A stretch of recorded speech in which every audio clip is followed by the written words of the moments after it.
All right, here we are, everybody. Another episode of Let There Be Talk coming to you live from Las Vegas. It is 111 degrees outside. I will be here for 1 week, which means I will not once step outside into real air. I will be huffing air-conditioned cigarette recycled air for 7 straight days, 14 shows here at the Rio Hotel at the Comedy Cellar. This is what I call the Trying to Get Funny tour. Just popping around America in the casinos. I will actually, after this run, be in casinos for 15 days straight and try not to go crazy. Welcome aboard. Fantastic guest today, photographer, and I would say rock and roll photographer, but this man shoots auto racing, surfing, rock and roll, motorcycles, all kinds of stuff. Action photographer, let's call him that. Mr. Ronnie Lyon is my guest today, and it is a handmade episode since this man is an artist himself. I first met Ronnie back at the Bonzo Bash gigs that would happen during the NAMM show. He was snapping some photos. He grabbed a good photo of me and Mr. Bill Ward, the legend of Led Zeppelin, I almost said.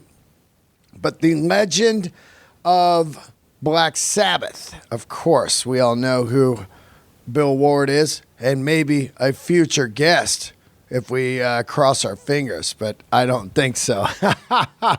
Anyway, I'm going a little crazy from just huffing AC. Let's get into what's happening before we do start the show here. I am in Las Vegas, and I hope to see some of you here. I was just out at the Mohegan Sun in Connecticut, visited a little town that I thought I would never, ever go to. Didn't even know that it really existed. I saw a film 100 years ago called Mystic Pizza with Julia Roberts.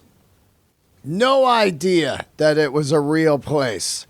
And there I was hanging out with my man Charlie Hall, the drummer for War on Drugs. He goes, I'll pick you up, take you to a record store, which thank God he did, because the Mohegan Sun Comics Roadhouse gig was in the middle of nowhere. Got off the plane in Hartford, got in an Uber, and rode in an Uber for an hour.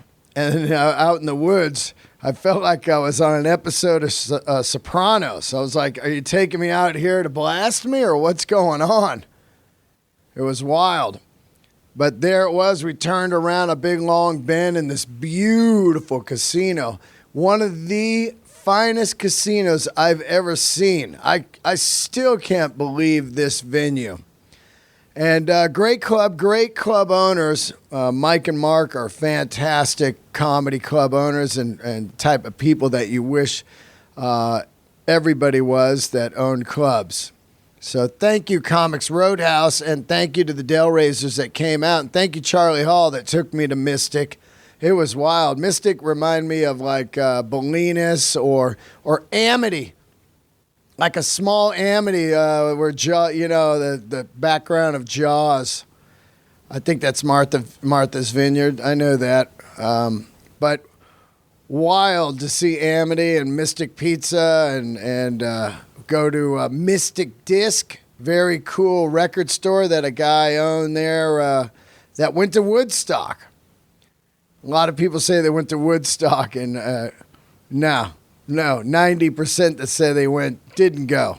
But this man was there, and he had photos of him there, man. There's only 3 concerts I wish I ever saw that I didn't see, which was Woodstock, Led Zeppelin Down the Green in 77, and Skynyrd 77. At Down the Green. Those are the only 3 I wish I ever saw. And it's funny.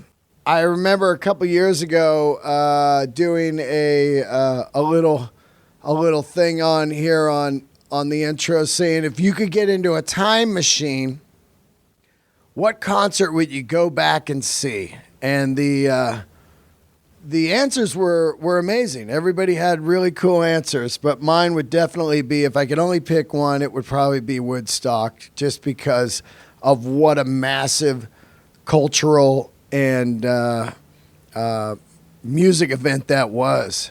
Just so monumental in life. Altamont would have been interesting too, just for that dark nuttiness. And probably, if I was at that age, for the right age back then, I would for sure have been at Altamont with some Del Rey stories. I was next to the guy that got stabbed. Anyway, I hope everybody's doing good. Before I get into the episode, here's some shows coming up. I am in Vegas all this week at the Comedy Cellar at the Rio Hotel. I will be at Cleveland Hilarities in September. Cleveland, I'm coming your way. That's the 20th and 21st. Do not sleep on this, which, by the way, shit, I got to book a flight for that. August, I'm doing some dates with not Bill Burr, Mark Maron. I'm going out with Mr. Maron, the return of the dynamic duo. April 18, 19, 20 finds me in Texas. All dates are on DeanDelRey.com. Don't sleep. Don't be lazy. Find the dates and come out and see me. And then let's see. Also, Nashville, one night only. That Nashville date has been moved to October 5th. I am heavily into the Steve Gorman, Black Crowes drummer's book right now. It's not out yet. But I've been reading, and in the last 2 days, nonstop, and I can't put this thing down. I'll be done with it tomorrow. What a fucking book. What a story. And I just love Steve. And it's inspiring to read this book. It gets my head going like, God, I want to write a book. I want to do a lot of shit, but you get in your own way sometimes. You can only do so much shit. You got a podcast. You got to write comedy, you got to perform comedy, you got to book flights, you got to book hotels, you have to rest once in a while, you got to audition for bullshit you never get, all that kind of stuff. So it takes 100 hours in a day to do what I do, but happy to be doing it, even through the worst flight delays I've had in years. Yesterday was shitty United. A big fuck you to United Airlines and the Chicago O'Hare Airport. Once again, just a piece of hot garbage. Thank you, donations, brand new Patreoners. Cuz from Australia and William Gant. Thank you and welcome aboard. The new Patreon episode will be out on Wednesday. I'm going to be diving deep into the 32nd anniversary of Appetite for Destruction. And I'll also be talking a little more about Steve Gorman's Black Crowes book, which is amazing. And some more about my travels, what's been going on. Right now, though, I want to thank all of you for tuning in. And let's get into this. Let's rock and roll a little bit. Let's talk some photos. Let's talk some cameras. Let's talk about life and going for what you love to do. Mr. Ronnie Lyon. All right, here we are, another episode of Let There Be Talk. Fantastic guest today. Introduce yourself, my man. Hey, everybody. My name is Ronnie Lyon. I'm a photographer here in L.A. Ronnie Lyon. Fucking...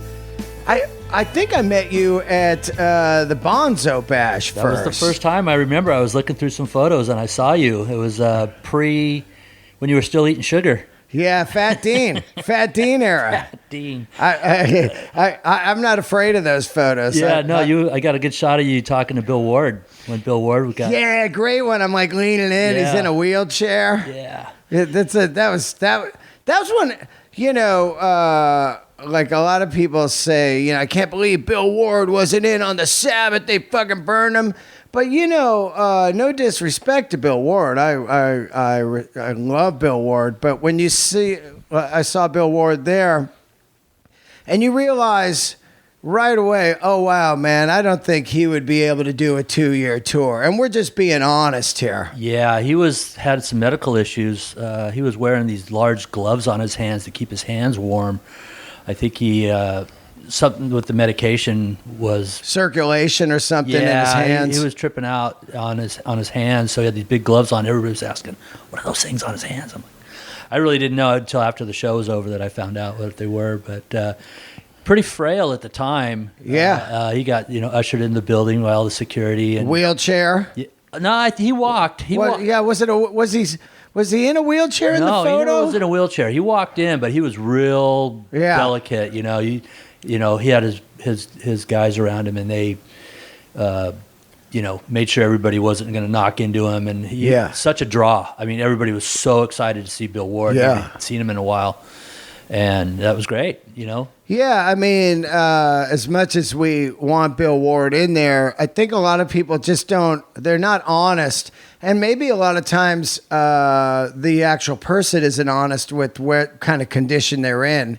What people don't know is touring is a giant risk money-wise. You book this giant tour, you sell all these tickets, there's these buses and engineers, sound engineers and lighting rigs and employees, and that comes with a huge insurance, and sometimes you can't insure people because of health. They're like, we're not going to insure this tour of like $50 million if this guy is in this kind of thing. And that's just the reality. But anyway, it was incredible to be able to meet Bill Ward that night. And I am that type of guy myself. You got a photo of me doing a selfie with him. Yeah, right. But Bill Ward is just an absolute legend and one of those guys that you do not see every day in the rock and roll world. There's guys you see nonstop. You go, oh yeah, that's a guy like Geezer. Geezer's around quite a bit here in L.A. And you see him at some shows and some benefit stuff. And he I guess he's got a new band out with some of the guys locally. But he. He's a little bit more present. Ozzy, you won't see. Tony Iommi, I saw him at the Loudwire Awards. Yeah, I met Tony Iommi at backstage at the Stones in, I think, like maybe 06 or 04. I got a photo, and I still trip. Like, I remember I was just backstage. There wasn't very many people back there early on at the show, and I go, holy shit. That's Tony Iommi. Yeah, what do you do? You're like, I want to go see him. I want to meet him. This is like never going to happen again. And how do you approach that? It's really. Oh, he was just standing there, and this is this is BlackBerry, so there's no cameras on the BlackBerry. But I, on the Stones tour, carried a camera with me everywhere. Just a kind of a Sony point and shoot. Isn't it crazy how when you just think of a person, and I was going through photos, and I just like was seeing something, and I think it was a birthday list of rock and rollers or something. I go, oh, I got a photo of him. I got a photo of him. And it immediately transports you back to where that day was. I mean, I have a really bad memory for most things, but so do I. Music or events, and I can tell you so much more about things that, I've been to. Oh, I looked right at the photo every time now, and I go, Glasgow. I couldn't tell you anything about Glasgow except Tony Iommi. I walked that city. I had a guy, this singer from the Tempest movement on, and he's from Glasgow, and I go, I don't even know, I couldn't tell you anything about the city, except for I met Tony Iommi backstage. Yeah. What do you remember about Glasgow? Oh, I met Tony Iommi. Yeah, which is hilarious, right? But it happens to me a lot. I mean, I can look through the photos. We got a little slideshow going, and I can just see photos. I can tell you everything about that photo and that night. Yeah, but because you study photos, you really do. When you take all these photos and you blast away, you take all this stuff, and then you go back and you study it. You edit them, and you just kind of get really involved and in tune with your photo. Everybody knows that I am a rock and roll photo junkie. Yeah, and I think it's mostly as we're going through these slideshow that you got on, It really is. It's perfect for the memory. Even if you weren't at the show or you were at the show, you look at something and there's a snap in time of rock and roll history. Yeah. A lot of, especially the early guys, the Jim Marshalls and the Baron Woolman, Robert Knight, Slowzower. Yeah. Yeah. In fact, I wrote down a bunch of guys. Bob Gruen, all these guys that were way ahead of me, but really captured our history. Oh yeah, back when you didn't need the photo pass or anything. You were just kind of like, I mean, look, I talked to Zlozauer, and he just said they would just show up and go to the front and Right, just it was shoot. no big deal. Now it's just a free for all, and they got to clamp down on it. And there's so many rules, and it's everybody's doing it. Yeah. Now, I don't really know who you were until the Bonzo Bash, and then of course you shot both the AC/DC shows. Yeah, your shows were phenomenal with the guys that you had on stage and listening to the music. And I had no idea that you were a singer in a band. Yeah. And that you killed it with Bon Scott's voice. It's insane. It's so insane. I just put an ear-to-ear grin on when the band starts up and you get up there and you just start, ripping away, man. It is really a sight to be seen. Well, the last show at the Avalon, I got to say, the photos that you shot there are just unbelievable. Thank you. And it's hard not to cover my house in them, but that would be a little good. Here I am, welcome in my house. This one. Yeah. Check me out in this one. Hey, look at me here. But there is a couple that really need to be in the house just because it stops me in my tracks when I look at three things in these photos. One is Nikki Sixx, Scott Ian, Steve Gorman, Black Crowes, Right. Burr, Joey Diaz, Marin, Michael Devin. When I Josh Z. Josh Z, but especially Nikki Sixx. When I see the photo of me and Nikki Sixx, and Nikki Sixx is introducing the show, I think back to Santa Rosa, California, on the first record, and they're playing on Halloween night, and I saw Motley Crue, and I was like, wow, these guys are the shit, man. And here I am 100 years later jamming with them, and there it is, the photo. It's just so insane to me, I really had never met Nikki before. I really never saw, still to this day, have not seen Motley Crue, the band. Really? Never saw him. Never got Whoa. to. And you just go through life and you miss shows. Like I never got to see Dio. Oh, I saw never Dio got to the first show of the Holy Diver lineup. Amazing. I got into the Hollywood scene probably just around the time that he passed, and I missed.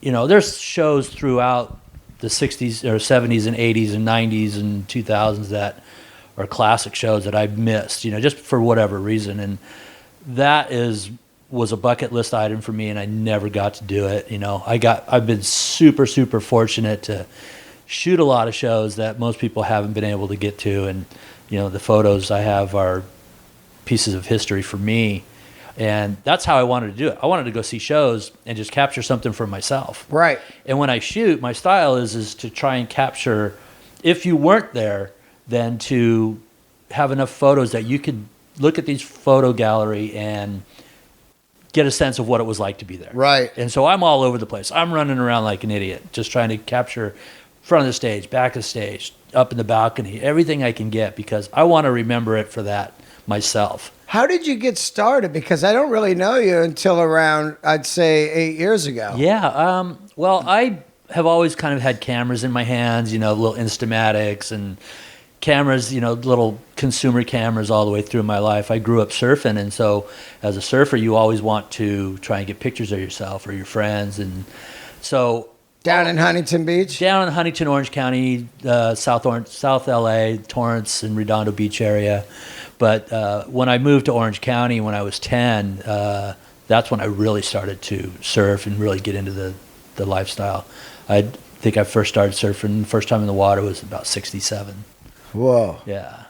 And that's such a different scene back then, surfing. Oh, yeah. Were you longboard or what was it? No, I've always been a shortboarder. Yeah. Always been tried to be a ripper. Yeah. I surf, people said I surf like one of the world champion, Mark Richards style, which is big, long arm, lanky guy.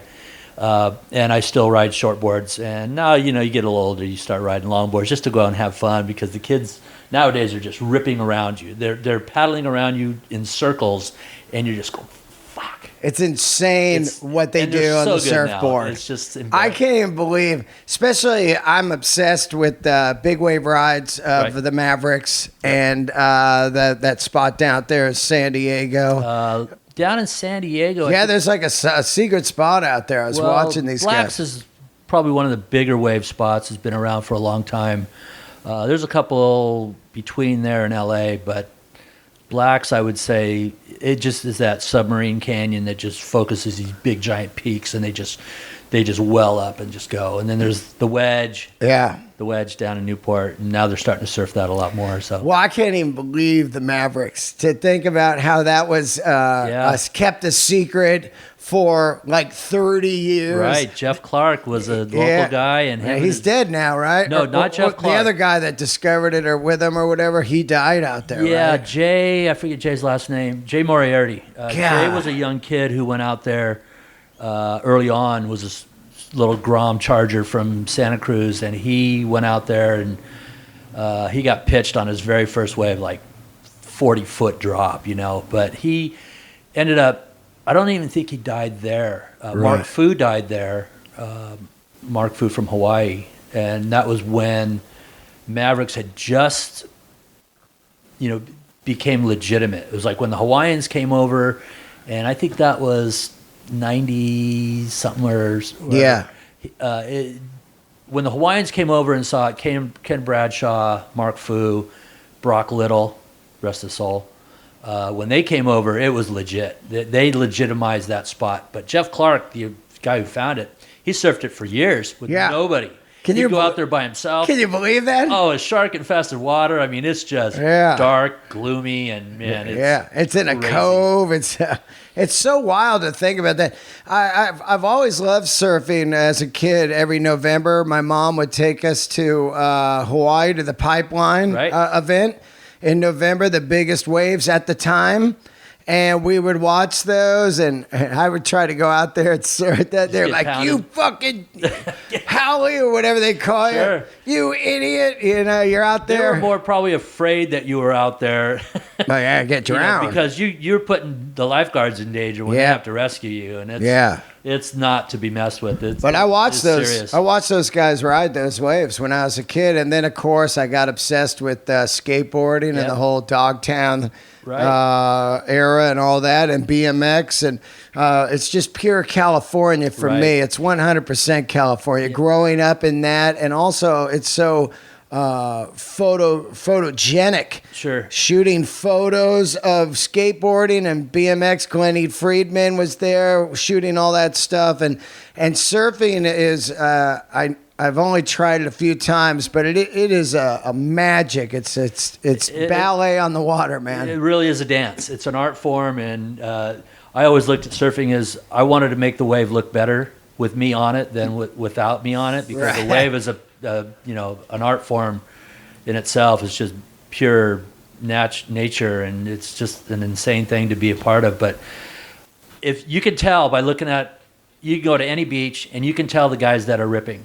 Yeah. You can tell because they're making the wave look better without them than it would be without them on it.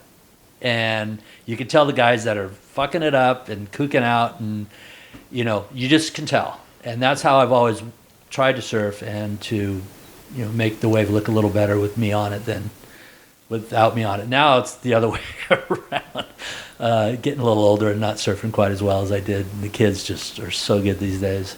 So how do you start shooting rock photos? So you always had a camera on you and stuff, but well, I was working, after years and years of doing different types of jobs and stuff, I ended up getting a job at an oil refinery as an operator, working really crazy hours. Out there on the rigs? Not on the rigs, but in the refinery over in Carson. Wow. It's like Arco. Yeah, my grandfather worked at Chevron in Richmond. Right. Well, Chevron has a refinery in El Segundo, but I worked for BP, British Petroleum, when I first got hired.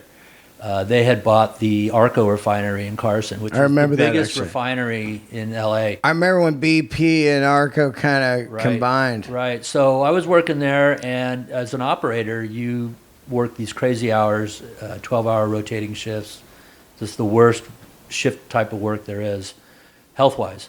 But I was making some good money, and I became obsessed with photography while I was doing it. Really, because I was able to buy better gear.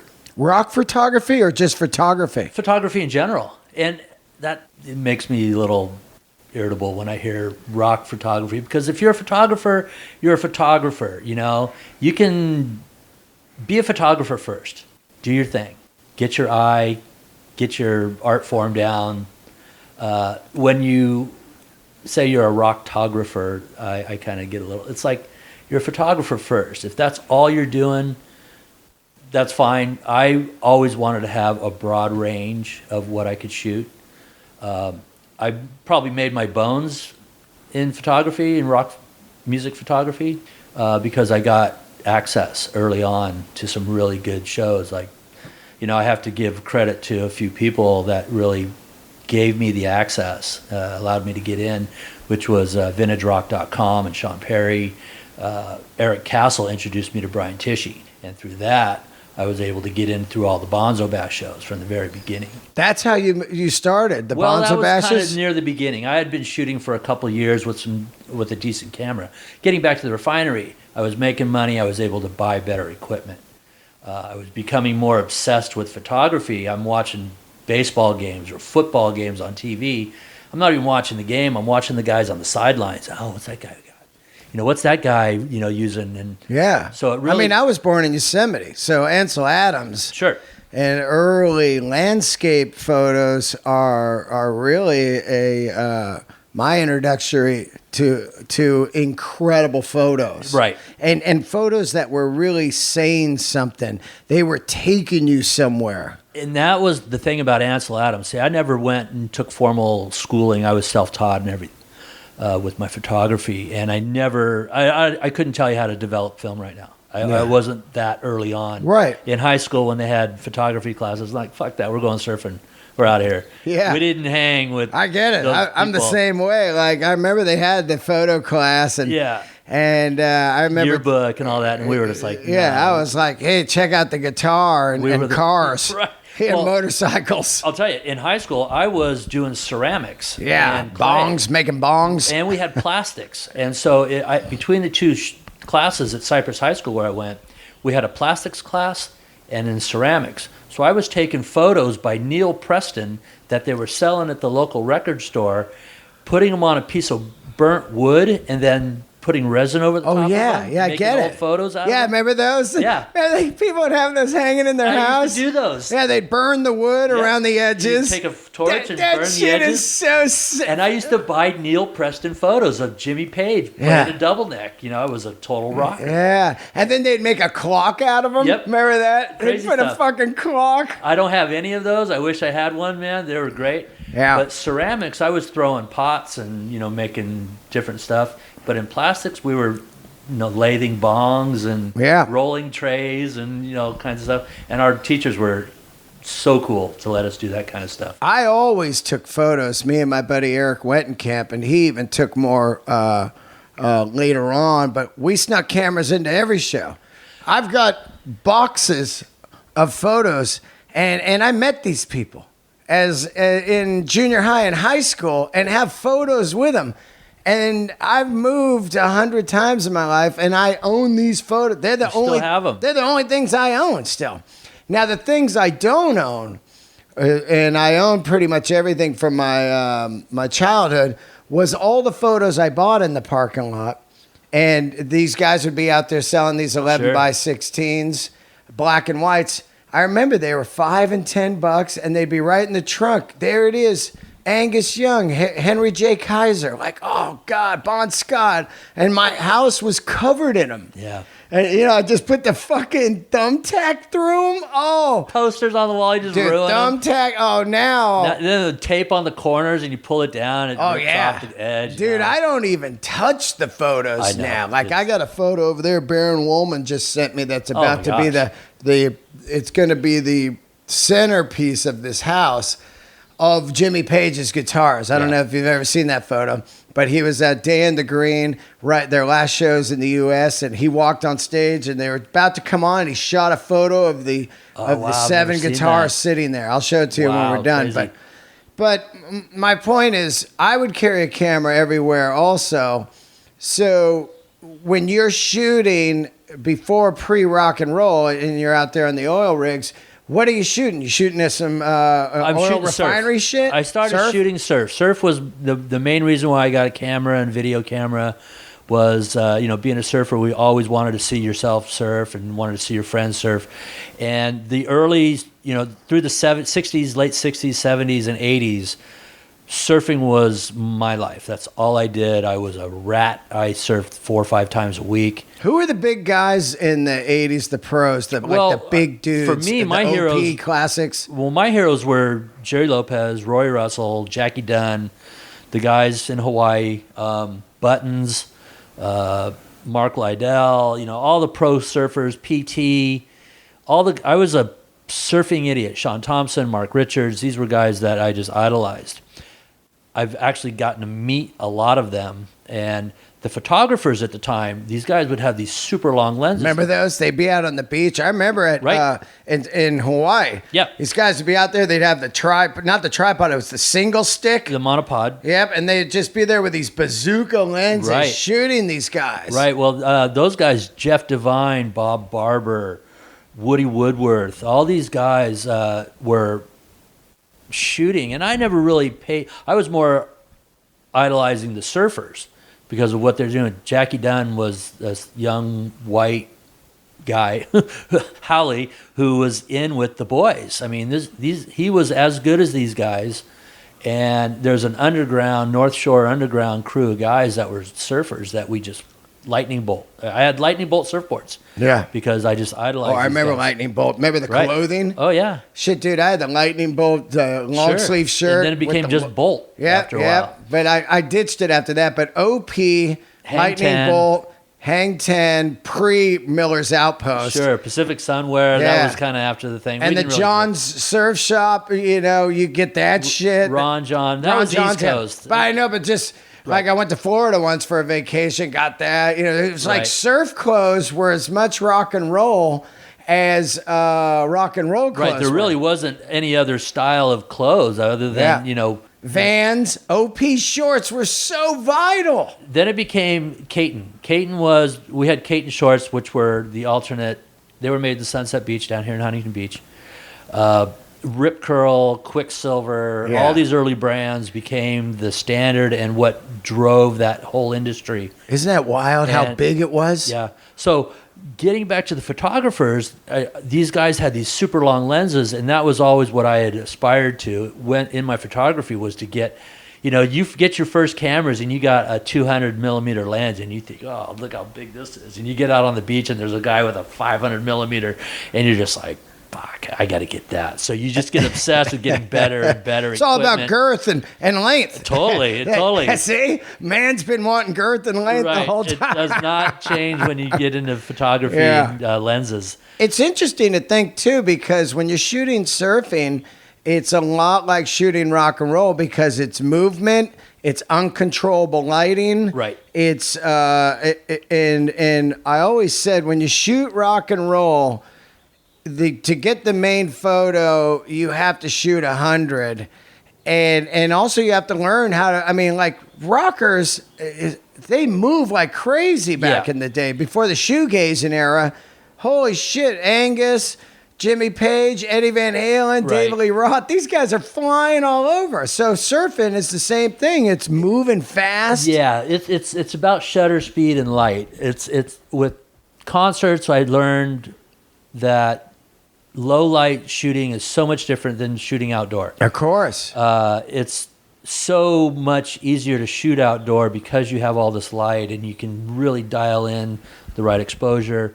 But when you get indoor, depending on what the venue's lighting is like, the venue can make or break your night. You can go to this great show and they can put on a LED red and blue and it just blows the whole scene. Oh, I went to the Strokes a few weeks ago. Steve Rose was shooting it. Zero Love lights. Steve Rose. Yeah, 0 lights on the band. Yeah. 0. So he goes, yeah, didn't get anything at this show. Yeah. 0. Yep, it's It really was crazy. unbelievable. And it's Which is hip. I get it because the band's like, hey, it's not about us. It's about fucking music. That's It like is. the punk rock way. I love it. It is. So then when it's super low light and the light's bad, then you just switch over to black and white because it's just looking at the grayscale. Oh, and yeah. that really is the way that I started to shoot. Was I wanted to get into the black and white so that you can just get the image and the emotion down. That's where the eye of the photographer comes in.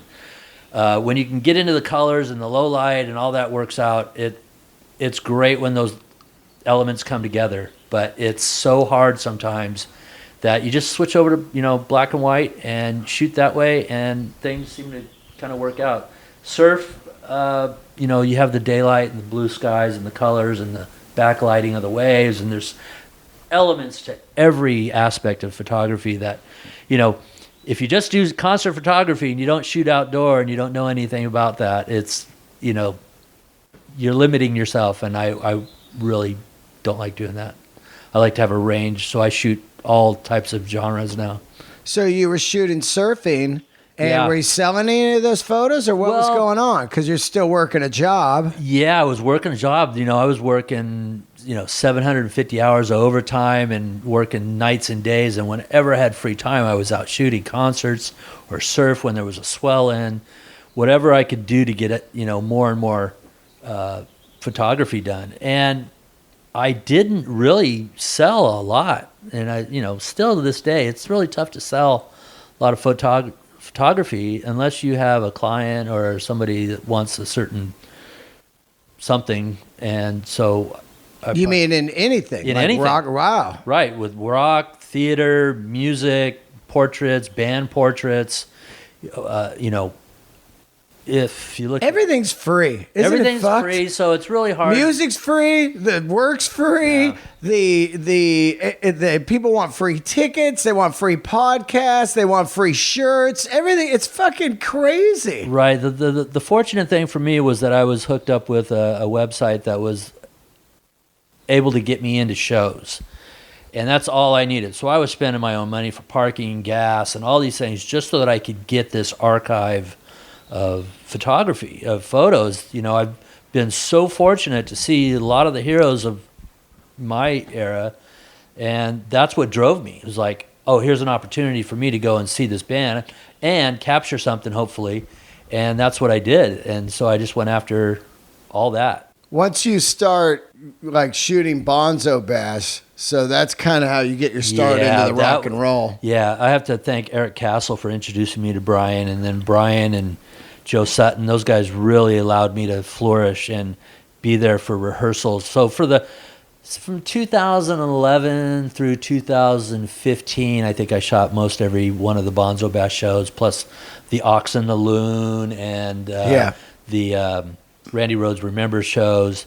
So all those rehearsals was where the fun stuff was, where you could meet the guys coming in and out of the rehearsal studio and see them come in and just knock out a song with the band, and the band would continually revolve with different players. And so I got to meet and become friends with a lot of these guys, and I have to thank Brian for giving me that access. It was truly probably the greatest time, and built most of my relationships in the music industry.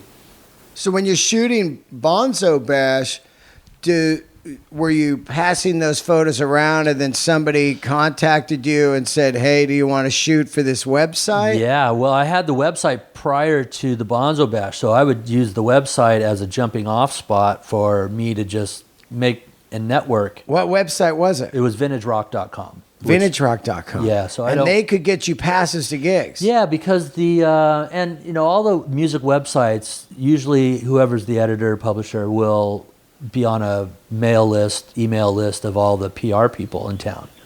So people like Mitch Schneider organization, MSO, they have these mail lists out, and they want to promote the bands that are coming in. You know, they want you to know that, hey, so-and-so is coming. Do you want to do interviews? Do you want to go, do photos of the show? So we were in this revolving door of just show after show after show, like, couple hundred shows a year, easy. So your job would be to go shoot the and somebody photos. else would write a review, and I would put my photos in with the review. And no money on that, just access? The first few 4 or 5 years, man, it was just access.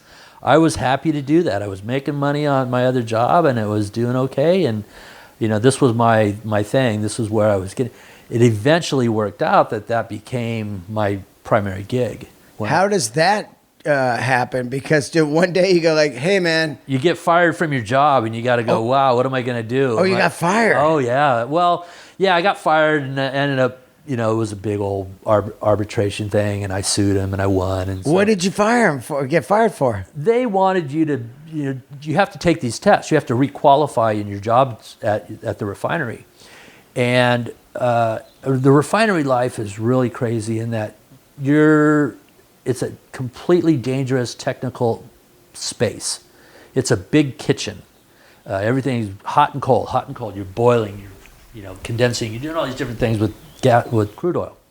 And to make the gas. To make the gas. And it runs through about 9-10 different units within a refinery. You boil it, you condense it. You boil it, you condense it. And you boil it down all the way to propane and hydrogen gas, from this thick crude oil. So it's this constant heating and cooling process. It's just chemistry. It's a big kitchen. It's a chemistry set. And so you have to qualify in your particular unit. I worked in a particular unit that made isomerate, which is a octane boosting for your gasoline. It's a blend. It's a clear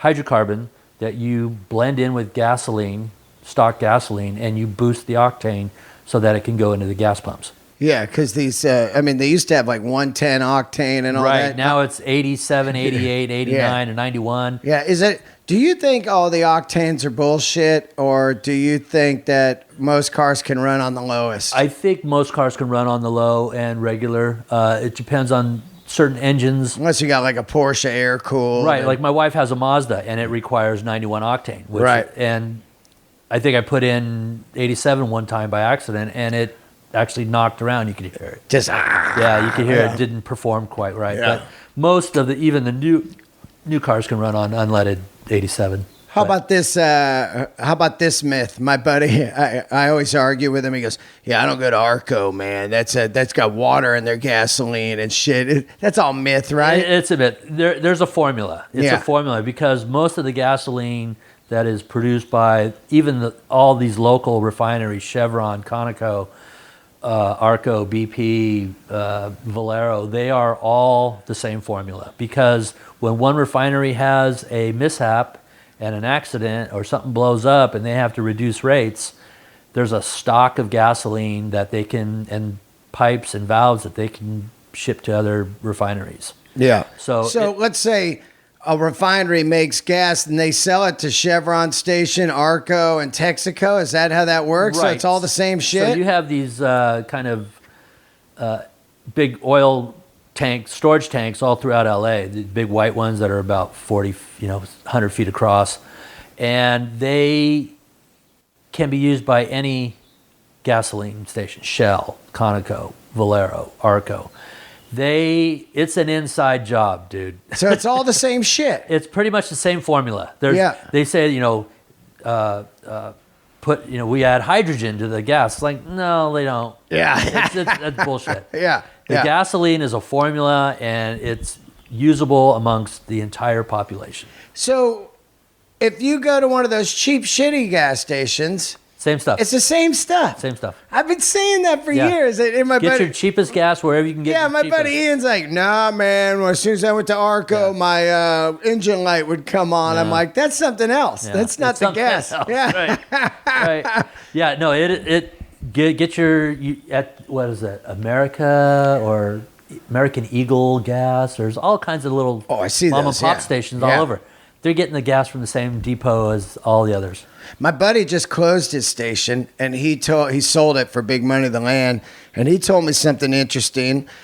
he said that there's no money in gasoline anymore. It's only in the store selling snacks and shit because they sell the gas so high to the station, and the station can't charge like $8. Along with all the taxes, especially here Right, in the California. taxes. That's what he said. I mean, there's $1 in taxes on every gallon of gas that you're buying. Unbelievable. Yeah, I mean, you go across the border in Arizona. I mean, we were on tour with Tracy, and we were in a motorhome. We go from one side of the, we're heading to the border, and we're looking at gas. We got to get gas, and I'm looking on my Google Maps for gas stations, and I'm looking at the price on one side, it's like $3.50. The other side was $2.50. Oh, yeah. And this was, 3-4 years ago. Oh, I tour all the time. I'll be in like Milwaukee, and gas will be $1.98. Yeah. I'm like, fuck you, California, but also it is so bad. But we live in California, I which was is born and beautiful. raised here. Everybody's like, yeah, well, you liberals in here, you can fucking, yeah. Well, you can say all you want, but you only live once, and I'll pay more to live here. And I feel L.A., we are still getting away with robbery. It should be way more here for what we got, this weather and shit. Here, I was born and raised here. LA. I was born at UCLA Medical Center, and you go around, you travel the world, you do different things, and you see how great it is, all these different places. But there's something about living here that you just can't really get away. And especially being a surfer, it's like I can't move to Arizona. I can't move to Texas because I'll just lose my shit. Yeah. Well, I love Nashville. I love all these places. Yeah, so do I. I'd love to go there, and I want to have a house there. I'd love to have a place somewhere. They're great, though, but when you always come back here, you're like, oh, yeah. For what I do, I want to be near the ocean. This has everything, too. Now, you get fired. Let's get back into that. Right. So you get fired. Why did you get fired? So I didn't pass their particular test to their specifications. They want 90% on the written. They want... After being there for years? 10 years. 10 years? 10 years I was there. And in my 10th year, you requalify a little bit as you go along. But in my 10th year, I had to requalify again every 3 years. And I had some issues with my head operator and his best friend who was our foreman. And they kind of made life difficult. When you work in a refinery, probably more than the technical aspect of it, of learning the unit, knowing, because you have to know where every line goes, every gauge, every valve, every thermostat, every gauge, everything, temperature, pressure, heat. You have to know that and be tested on it. You have to be able to diagram it all out, get it all dialed, so they know that you are okay to go. But I always said the hardest part of working in a refinery is navigating personalities. Oh, of course. That's the hardest thing of right. Working any kind of regular job or being in a band. Yeah, well, the thing is, like in a band, you are traveling with these people, you work with these people night and day more than with your own family. And for the most part, I mean, there was only a few people in that refinery that I didn't get along with that well, as much as I tried. And they happen to be on my same crew, and people rub you the wrong way, or you rub them the wrong way. I was doing a lot of photography. I was doing a lot of, nobody there surfed. Yeah, so you're having fun, and people don't like that. People don't like that. People don't like that. You hit the nail on the head. I sold motorcycles, and I loved it. And people just like, fuck this guy. Yeah. Right. How come he's happy and I'm not? Yeah, and there are a lot of miserable people that work there. And they'll go out of their way to make you miserable. It's unreal the amount of energy that they put into that. Absolutely right. That was the key to the whole thing was, I'm just trying to do my job. Stay here. You leave it at the gate. You come in. You start a new, fresh day. Every time you come through that gate, whatever goes on during the day, you leave it at the gate. You come back the next day refreshed. Because if you don't, you're going to be miserable. And I tried to do things outside of that place that made me not think about that place, which was surf and photography and music and all these things that I love to do.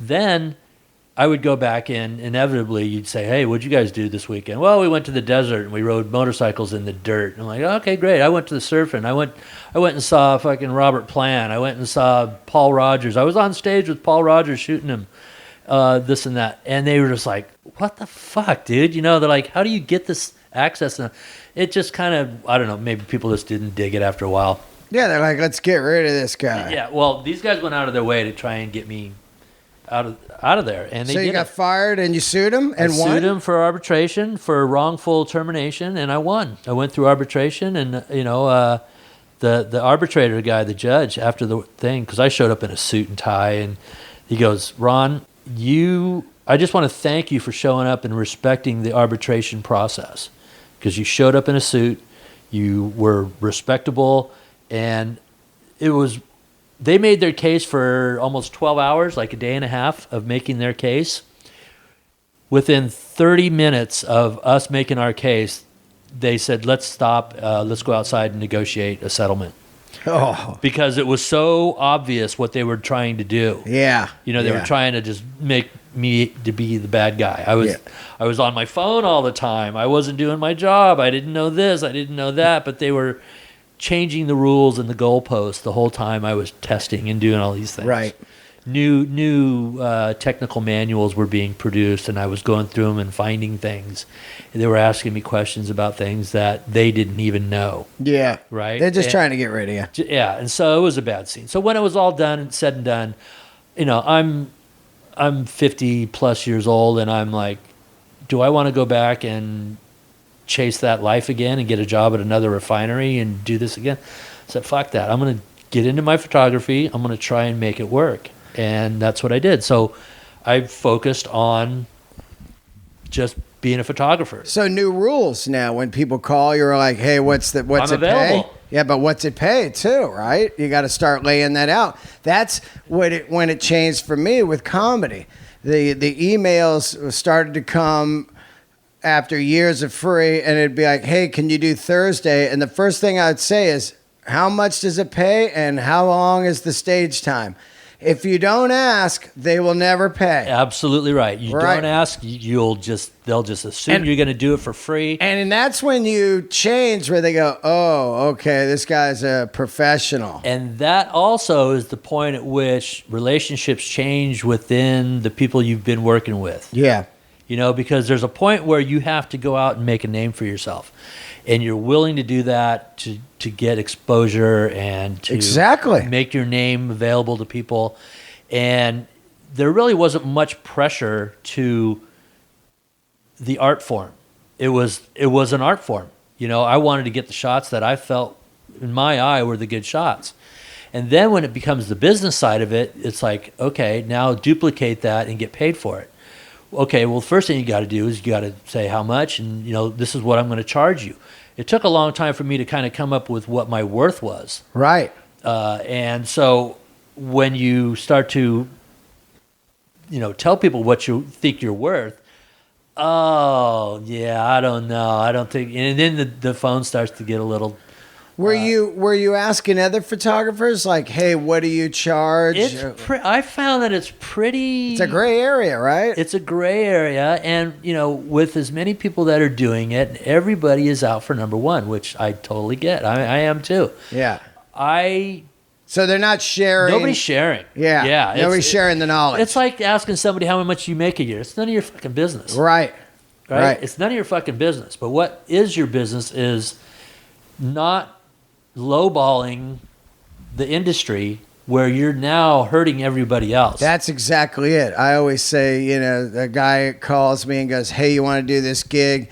It's $250 for the weekend. I'm like, what? No, dude, I'm not, the gas and hotel and flight. I'm not doing that. And if somebody else takes that, you're just like, what are you doing, dude? Right. You're killing the rest of us. Yeah. And you're just giving away but then eventually the cream rises up and they go, okay, we got to pay, but we want the good stuff. Right. And so that's kind of where I'm at now is I'm able to. What were the early number that you came up with, like $100 a show? Well, it had show wise, it was kind of a package. If I were to do a band shoot with somebody and I was, spending 4 hours or something in a studio with lighting, because you got to pay for you got your lighting or. Well, that's different. I'm talking like live stuff. Live stuff, it's still no money. It's not a lot of money in it, bro. It's really not. Yeah. You know, you got all these people out there right now that are getting into shows for free. I see hundreds of guys at these shows. And none of them are making money. Yeah. I mean, if they're getting paid by a band to shoot them, they're not down front so much until after the first three. Right. They're up on stage. They wait till all the riffraff leave. Of course. Then they go down and shoot the rest of the show. Yeah, like a Jay Blakesberg, who's specifically the Dead & Co., any Dead Camp. You know, if you're touring with a band and you are their guy, you've come up with an arrangement with them. Of course. Right? And it's like, pay me a weekly salary and I'll shoot all this stuff. Give it all I'll to you. keep all the rights to everything, but you guys can use whatever you want. Kind Right. of thing. So your archive is there, and you Is the keeping the rights for like if they use it for an album cover stuff, it's still yours and you make more money that way later? No, actually, I mean, I would say probably not. I would say that if you shoot an album cover, I'm saying you shoot a live show and then the guy goes, "We're using this for an album cover." Is it another pay? you have to negotiate that out. Right. I mean, that's a personal thing with the band. I would say because you don't know if you're going to get that shot. Yeah, of course. It's so random to get those. I mean, a lot of time there's luck involved with getting those shots. It's all luck, I think. Well, not all luck. I'm not going to say that. No, you're going to use your skill to get in there and get the shots you need. Well, you also have to understand rock and roll. And when you're with a band for a while, like I've shot a lot of stuff over the years with just cameras. And when you look at it, you go, God, that's great. It's because I play rock. I understand. Here comes the chorus. Right. Here's where the solo starts. Right. I know what where the song is. I know lighting cues, all that. Yeah, you know when they're going to jump off the riser. You know they're it. going to do some different things. And so you anticipate that. It's anticipation, luck, lighting, because any one of those things can not be there. So when I shoot a show, I'm shooting 3,000 photos a night. Yeah, oh, wow. You know, easy. Wow. And then like with a 12-hour all-day festival gig, you know, it's a ton. You're just shooting and shooting and shooting.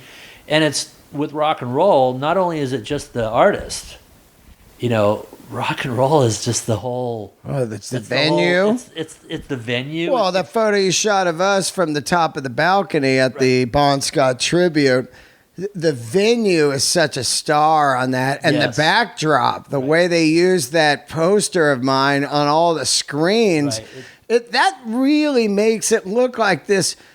It was Event. an It's an event. incredible event, but Yeah. boy, does the photo really tell the Thank you. story of like people going like, I missed something. And that's by design. You know, you can get in there, and the guy down front is getting that shot. You know, of the guy with the guitar and the microphone, and you know he's looking at you, and that's great and all. But there's always that shot. You got to have those shots. You need to get more of an environment aspect to it. What I've found is my style's changed, where I'm shooting more of the venue where somebody could use this for another purpose now. Absolutely. Now I'm looking for album cover shots, and I'm looking for back cover shots, or something they can use in an advertisement or a music magazine merchandise Oh, yeah. sponsor or something. You know, I'm looking at shots differently now. I'm leaving room open on the side for graphics and different things like that. But the whole concert scene is, and the rock and roll altogether, there's so much involved with it. It's not always just about the artist. It's about the scene. It's that guy that shows up at noon before sound check. That shit's cool. That shit's cool. And it's so cool. And it's just such a part of it. Catering. I'm sorry? Catering. Catering. Techs. You know, backstage in the green room, you know, you've got to really be conscious of personal space and, you know, what not to shoot, or if you do shoot it, those don't see the light of day. Yeah, drug use, stuff like that. Well, yeah, even that, but just a guy hanging out on the couch checking out his phone, and he's wearing shorts or something. Yeah, they don't want that to be out there, but you know, maybe not right away. But non-rock and roll photos. Right. You know, You're making a sandwich. Right. It's the road touring bus life. There's so much to it, and I can never not get that stuff. Yeah. I have to get that stuff for my own historical archive.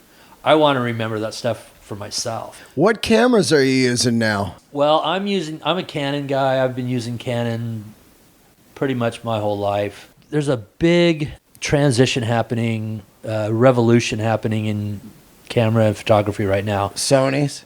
It's the mirrorless technology, and it is amazing. And I am a dinosaur comparatively right now, so I'm using gear that's still quality gear, but it is technologically A thing of the past now. it's a thing of the past. The future is mirrorless technology in photography. What is the difference of a mirrorless camera? From what I know about it is that there's no shutter. So you don't have this thing That flips open and brings in the light. Right. It doesn't open up and close on the mirror. It's just straight light in from the lens.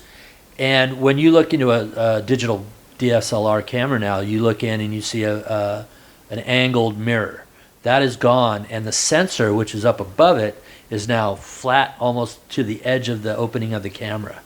So there's no reflection or refraction of the mirror. It's just grabbing the image then. It's just grabbing the straight image. The sensor just grabs the image. And the chips and the display and I don't know what's exactly the retina, not the display, it's the array.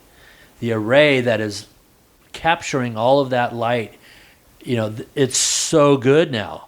Where if you had a 60-point censoring area within your camera, you now have 600. Oh, wow. And so the corners of your frame are getting as much and detail as the center of your frame. That's wild. And you're able to use it in low light, so they're great for concerts. Have you tried them yet? I've used a couple of them. I shoot for Long Beach Grand Prix, so the Sony guys had come in and allowed anybody who was a part of the media press corps to take a camera, lenses, and go out and shoot with it all day. They're looking actively to get people to switch over from the old technology. And people are doing it in droves right now. Did you look at the stuff and was like, wow? The stuff that I used, I have looked at and done, but I have a kind of a way of going about my daily shooting, which is, I have 2 camera bodies on me. I'm running around. I've got monopods. I've got long lenses, and I'm changing lenses and doing different things all the time. And having that camera in my possession was kind of messing up my game. And I wasn't able to I was like, I wasn't really getting the moving around. It was just weird for me. I wasn't ready for it. And so you're in your own ways. Yeah. I have my ways of shooting and getting what I need to get. And that day I felt a little bit, out of sorts. So I turned it in, but I had all those images on my camera. I downloaded them, looked at them, like, wow. You can see the crispness. You can see the color, just the vibrance of the photos. And so it is just a matter of time before I actually make the switch. It's going to happen eventually. Canon will pick up on that stuff Canon's too. a little bit behind the game right now. But they'll change their shit to that. That's how everybody does. Right. There's just so many people that are still with the old style DSLR that just can't afford to switch over because it's not cheap. A good Sony A7 III body, I think, is somewhere around $2,000, $2,500 plus your lenses. If you get the Sony lenses that work best with those, you're looking at $5,000-$6,000 for a body with the batteries and all the gear. Then if you get a second body, which most people work with a second body, and you want it, so some people have one of each, the old style DSLR and the new Sony mirrorless, or Lumix, or Panasonic. I think Panasonic is Lumix, but like Steve Rose, your buddy Steve, who I know, which I got a funny story about Steve and I at shooting Neil Sean. Yeah. He's switched over, and we met at a show, Johnny Marr, a few weeks ago, and he showed me his gear, and he's got this new Leica. He's got the new Leica camera, and it is insane. And I think his whole, I don't want to say on the air, but it's it's five figures. Well, I mean, it's an unfortunate thing of the game when you're dealing with technology. Phones, everything Just gets obsolete better as soon and as better. Yeah. So what I'm trying to do right now is just maybe I'll start picking up some gear that people are selling as they switch over. I've been looking for getting that stuff until I can really make the move. But it's one of those things where you just got to bite the bullet, and go in. So you've been making a living shooting photos since, right? Yeah. So in the last, actually 2019 has been really good for me. What I'm doing now is I'm shooting. I'm the photo editor for HB Cult magazine out of Huntington Beach. I shoot for Long Beach Grand Prix. So that's a week gig every year, but that allows me to shoot other motorsports because of my networking. I can now say, hey, I want to go up to Monterey to Laguna Seca and shoot the IMSA races or the Indy cars, or I want to go and shoot MotoGP, that stuff. I could get up in there. I know the guys up there now. I'd love to shoot motorcycles. I've never really shot it. Sick. I went to Sebring this year and shot the 12 hours of Sebring along with the WEC 1000 race, which is the European cars, which are at Le Mans, which just ended yesterday. And congratulations to Fernando Alonso. But motor racing is so sick. It's so thrilling. It's nice to be able to have the contacts shooting surf, shooting music, shooting motorsports. I've been shooting Comedy.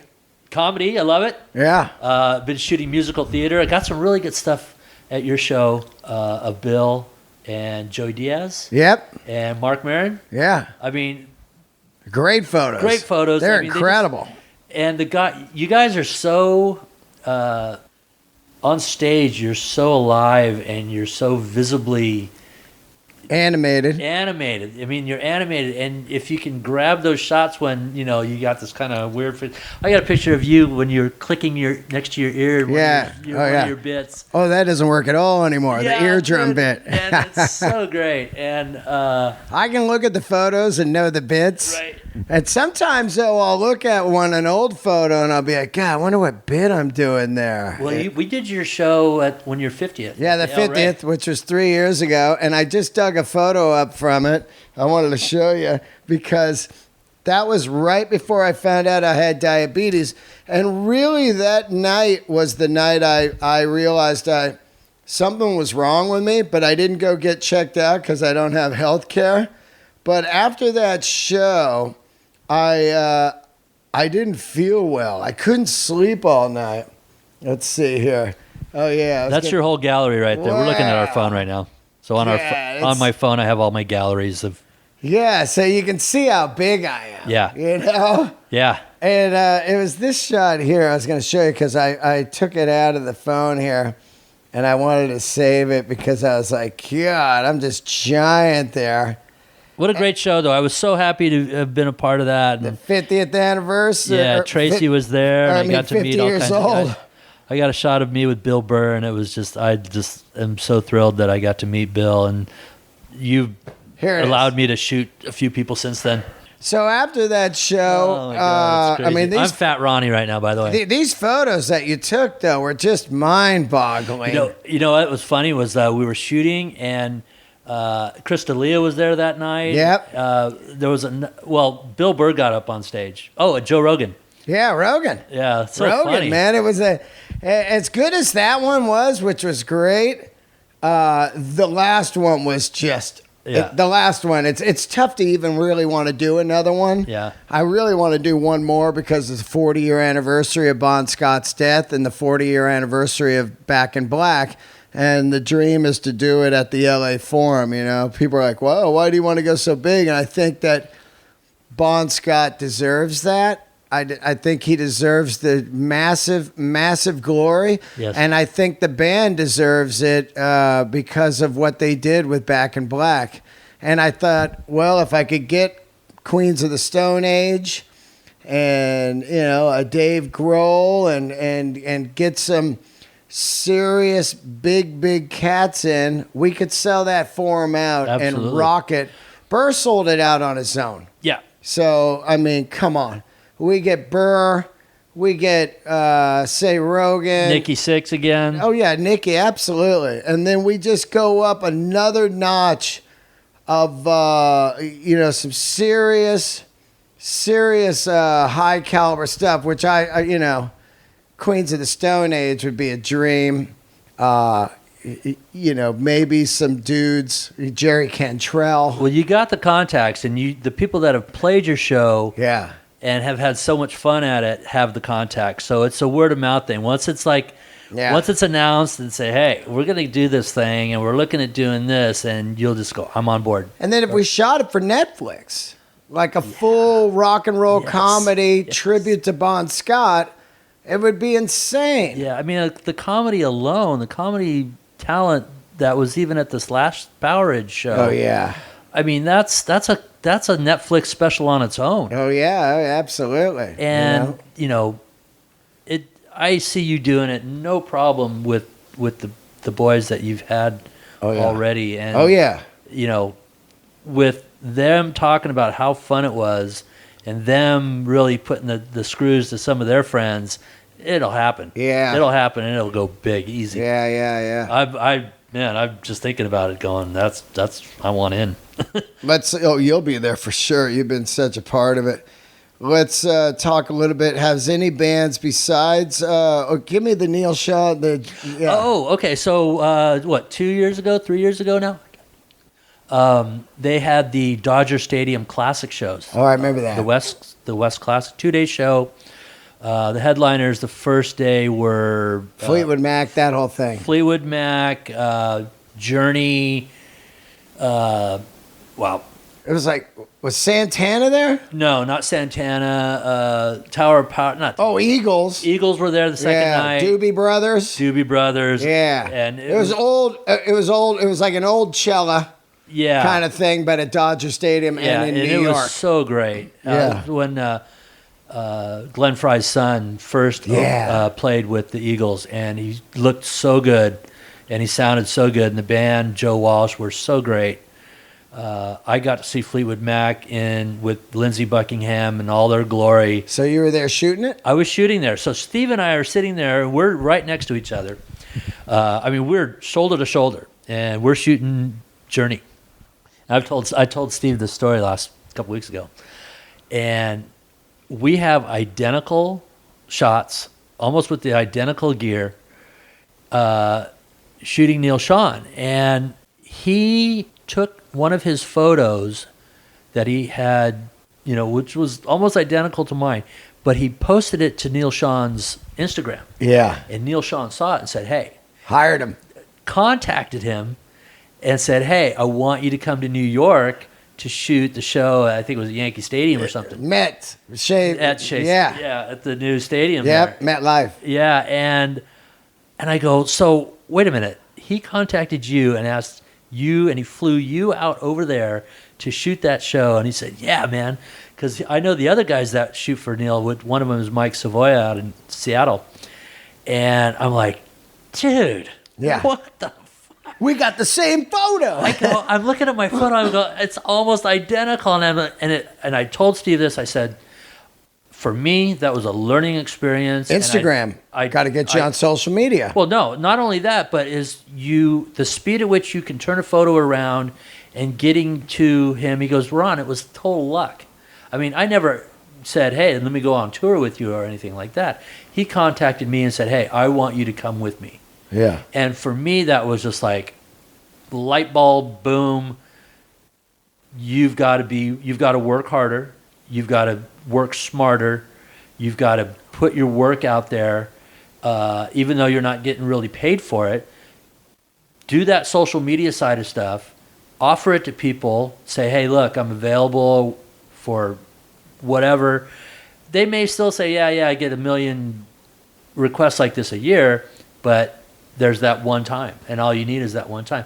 Now Steve works with Neil Sean on all his projects. Yeah. And, when you guys came out here, when you did the podcast with him. Yep. And I think Steve set that up. And, it's just little things that will change your life. Yeah, absolutely. It's that social quick. media. As much as a demon, it's also I call it a global flyer. Before a band would have to go and flyer every goddamn telephone pole in the dumb town they're in, record stores, and they get torn down and rained on and everything. Right. Now it goes up and a couple good hashtags and somebody might see it and you're working. Yep. So what is your Instagram now? My Instagram is at Ron Lyon Photo. Yep. RonLyonPhoto.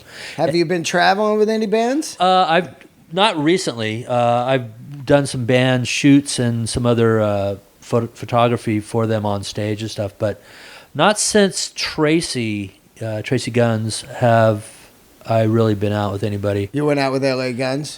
This was before the reunion. Oh, got So from 2015 through 2017, I was with Tracy, his band with Rudy Sarzo, Gunzo. Oh yeah, that was really the one of the first things I did, and what an experience! I shot Tracy when he was at the Raiding the Rock Vault gigs in Vegas, starting about 2014 or so, and he was doing the Randy Rhoads Remembered shows with Brian Tishy, and I saw him and I said, "Hey man, I got all these shots from this Raiding the Rock Vault show he never saw," and he goes, "Oh my God, dude," and we just connected somehow. He allowed me to go out on tour with him, and I shot Tracy with Rudy and Gunzo. Wow, what an experience. Yeah, that's cool. Traveling the country and the Northwest with Rudy and Tracy. What the stories, the camaraderie between those two guys, man, is just, it was something I will never forget. It was an eye-opener and just so much fun to see them play those songs every night. And what's great is, like, you're 50-something years old. Yeah. I'm 53. I'll be 57 next week. Yeah, there you go. Wow, happy birthday. Thank you. And see, look at this, what I gave you for your birthday. You're on the podcast. Yeah, absolutely. Yeah, happy birthday to me. Thanks, Dean. But it's such a big thing. Is that Sean Penn right there? Yes, it is. Whoa. Before we go any further, how'd you get that photo? Well, that was at the U.S. Open in Huntington Beach. Sean was there to negotiate a film deal with the Paskowitz family.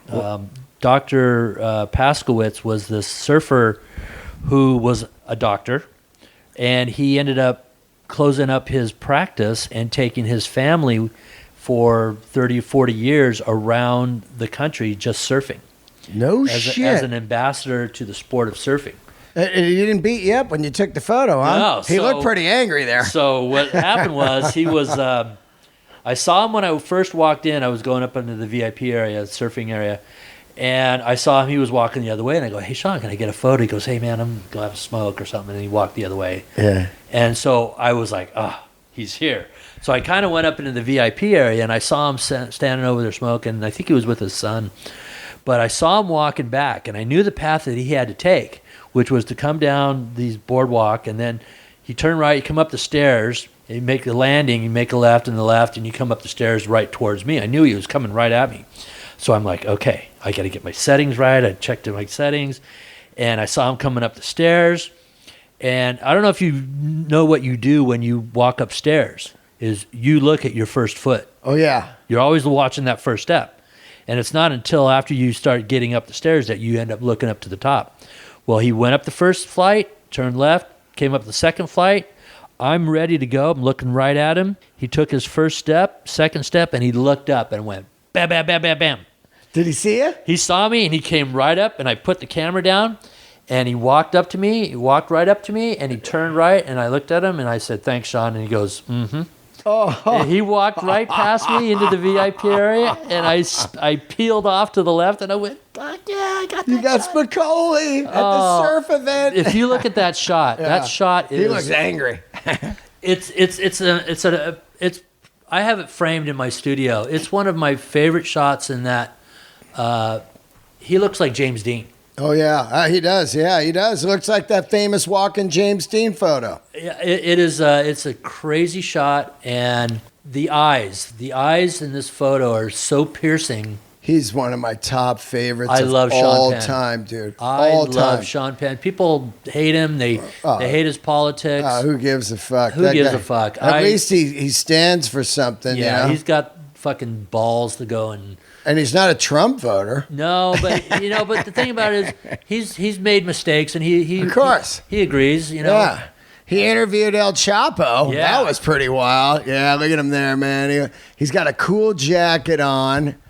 He just looks cool. His hair's cool, you know? Yeah, I mean, Wow. you dig into this photo, and we're looking at this shot. And it's so rare you don't see him around, you know? I spent a Thanksgiving with him once.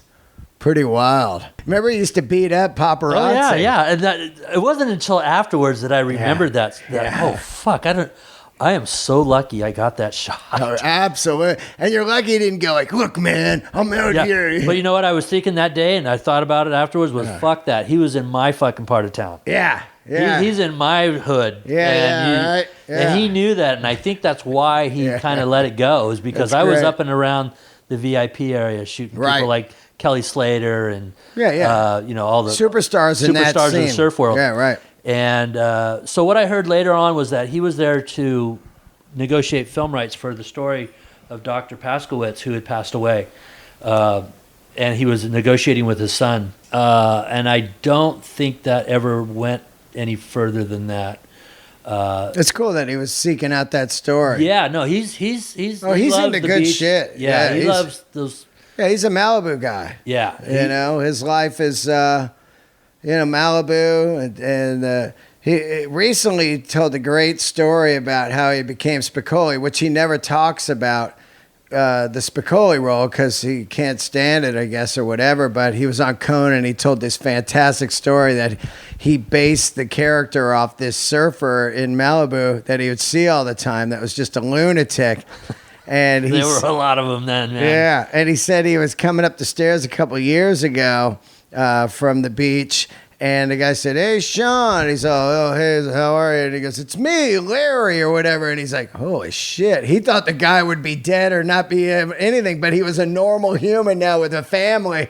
And Yeah. he's like, "Oh, that's fucking Spicoli" in his mind. You asked me about my surfing life, and back in the late 60s when I first started, I really started surfing. I got my first board in 72. The surf world was the alternative drug world.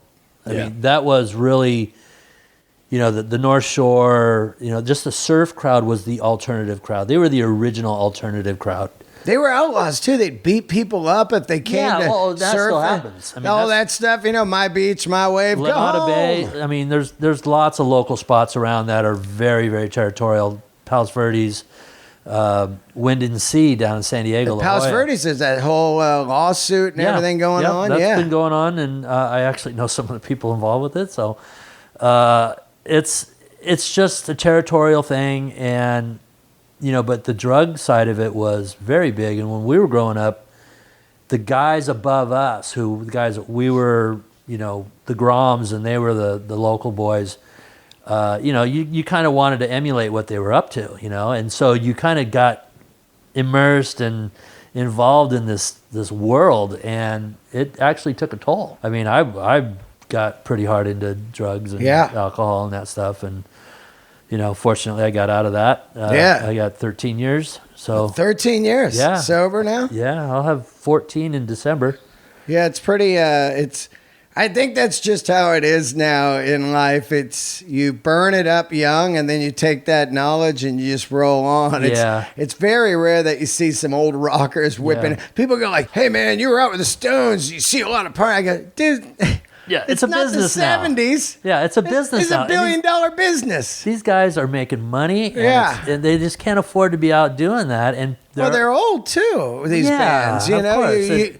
Now your drug is sleep, wheatgrass, right. CBD oil. CBD oil, which you brought me some. Thank you. I'm a Yeah. CBD oil. And now I'm using all this stuff. I'm microdosing mushrooms. I'm like completely on the That was my favorite. yeah. But I mean, I'm on the other end of it Yeah. now. Of like, whoever thought that we were going to be taking these drugs for health? Right. Yeah, it's really good. And these guys are with the revival in rock and roll and what guys are doing nowadays. Yeah. they can't afford to be they're partying, and but you still get the fans that are showing up to shows or thinking that's the same. Oh, it's pretty weird. They're like, It's pretty weird. Hey, dude, Yeah. Hey, dude, you want to go do some bumps and beers after the show? It's like, no, man, I want to got a go. show tomorrow. I want to get a massage and yoga and go to sleep. I got to rest my voice. I got an acai bowl in my trailer. Absolutely. Well, thanks for doing the show, man. It's so great. Hey, well, thank you, Dean. No, it's a big pleasure. I was a little nervous about doing it, but I dig it, and it's good stuff. I've never really talked about my photography or it's great. All the different things. You got a great eye, and in the world, in the very traffic jammed world of photography, I always look forward to seeing what you come up with when I have like 5 or 6 photographers. I'm always like, let's see what Mr. Lyon brings here, Thank you, yeah. And it's hard to just differentiate yourself and put yourself away from people and how many photographers there are out there right now. So anything you can do to be different, it's a traffic jam. Separate yourself out of the pack. It's a struggle, and it's fun, though. Can people buy your prints and stuff? You just gave me this incredible Rival Sons print. I worship it with Scott and Jay. It is an incredible photo. Where can they get your stuff? Well, you can DM me on my off my Instagram at Ron Lyon Photo, at Ron Lyon Photo. I also have my website, which is www.ronlyonphoto.com. There are links from there to my other pages, which I have Facebook. You got some Delray Bash's photos up there? They're on my Flickr page, which putting photos from one thing and trying to constantly put new photos on. But the link to the Delray, the 50, what was it? Your 50th, and also the Powerade show, shows. Those are on my Flickr page, which is at Ron Lyon Photo. Flickr is a photo sharing site through Yahoo.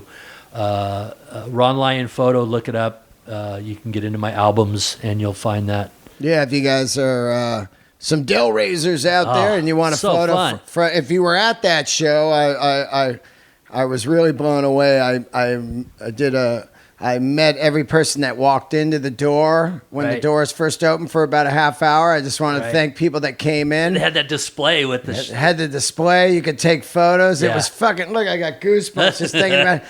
And people were like, I came from Ohio. Another guy, I came from Australia. I came from London. It was nuts. It was so fun. So if you want to get photos from that, look at that and then DM them and tell them which one you want. There's an amazing one of all of us on stage at the end of the show. Right. And then there's a fantastic one from the balcony that knocks me out. Yeah, great. And thank you so much for doing the show. Right, yeah, great. Thanks for having me. Thanks for letting me talk about my stuff. And maybe we'll be at the Forum in February. Oh, man. Doing... you couldn't keep me away. 40-year anniversary of the great Bon Scott. Right. Thanks, everybody, for tuning in. And don't forget to subscribe on iTunes and leave that review. And also the YouTube channel. We have a great YouTube channel, Dean Del Rey on YouTube. And also the Patreon channel, patreon.com/Dean Del Rey for all the bonus episodes every week. I put out a special bonus episode. Keep the candles lit.